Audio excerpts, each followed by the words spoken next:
Alright guys, so I keep getting the question on model diesel fuel mixture. What is it? What's in it? How do you make it? Where do you buy it? Well, you can't buy it, you gotta make it.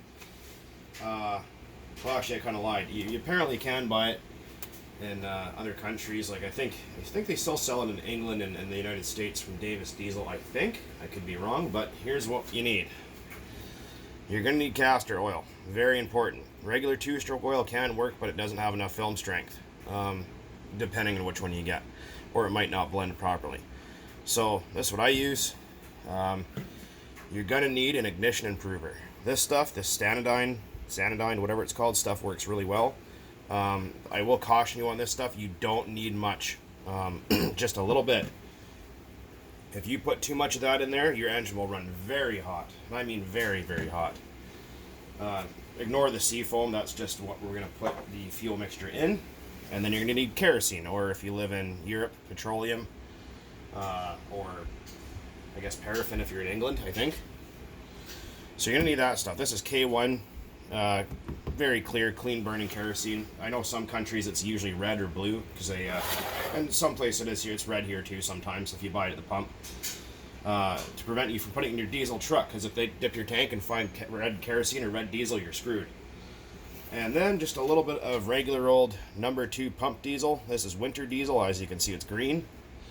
The reason for that is the sulfur in the diesel fuel actually acts as a lubricant.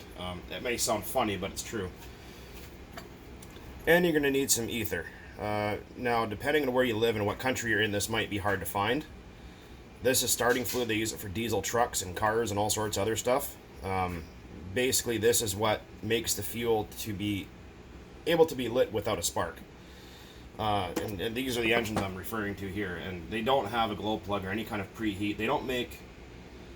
They're not fuel injected, so you need something, an aid into the fuel to make it actually able to start. Essentially, if you don't have this, they can pop and smoke and try to run, but it's just not enough. So, we're going to go with a simple mix today.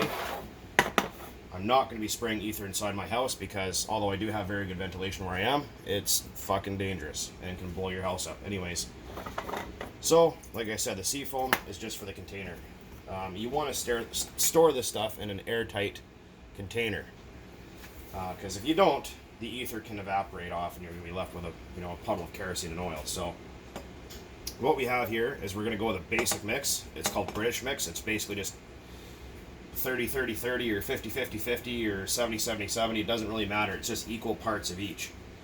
So we have here 50 milliliters of kerosene, and the reason why it looks different is this is clear. It's just because it's got pump diesel mixed with it.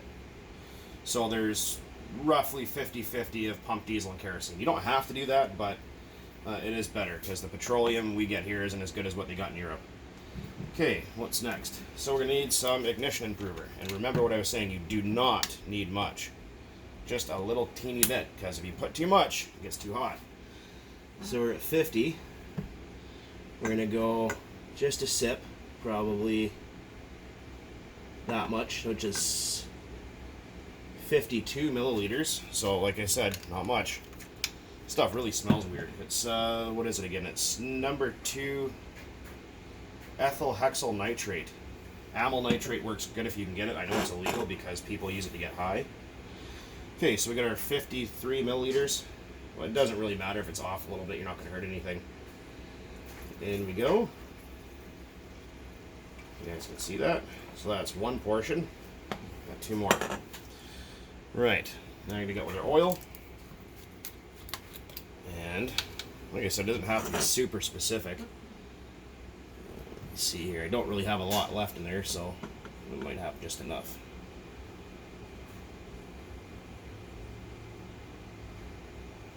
Stuff is thick. This is 50 weight oil. About 50, or just about 49, 48, something like that. Some of it's stuck to the side of the glass, so there's more in there than you actually think. But I'm gonna dump in that guy. And like I said, if you want to store this stuff in a glass mason jar, with a PTFE lid or something like that, that would be your best best idea. Now I'm going to go outside and do this because it's freaking terrible. And I will pause and be right back with you. And I'm going to go 50 of ether. Alright, so we got our ether. Holy cow, does it ever smell. The only reason why it's pink is because the oil that was left in here, but we got 50 mils of that to add. So we got 50 mils oil, well 49, whatever, doesn't matter. So 50 mils oil, 50 mils of our our base kerosene, and 50 mils ether. Wow, that stuff is rank, I'm telling you. And just shake it up. And that's all there is to it.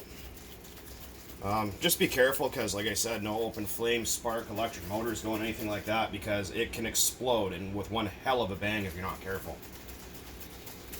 So that is what's called British Mix. It's very, very simple. It's very easy. It works on any diesel airplane engine, like, I mean, all of them. And because it has 30% oil, it's very good for break-in or old engines that are low on compression. So I've always had really good luck with it. There's 1,000 different mixtures you can go with. You know, so pick one that you like. You can go with the factory one that would come in a box like this, or something else, or whatever. There is race mixes which burn very hot with a lot of kerosene and a lot of amyl nitrate in them. But if you're just pissing around the backyard, flying around, like doing a little bit of control line or free flight, or you're just sticking one on the bench to test it or run it for fun to make some noise, this is absolutely perfectly fine.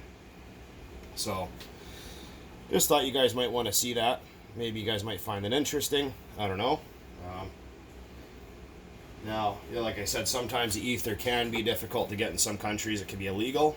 And again, with this stuff, you want to make sure that the ether content is over 50%. A lot of the newfangled stuff is just no good. So you want like 50, 55, 60, 80, 90. John Deere starter fluid is one of the best if you can find it. I know over in the Netherlands, Peter, if you're watching, you can go to the drugstore and buy pure ether, which is freaking hilarious. But anyways, enough me rambling on here. This is the stuff.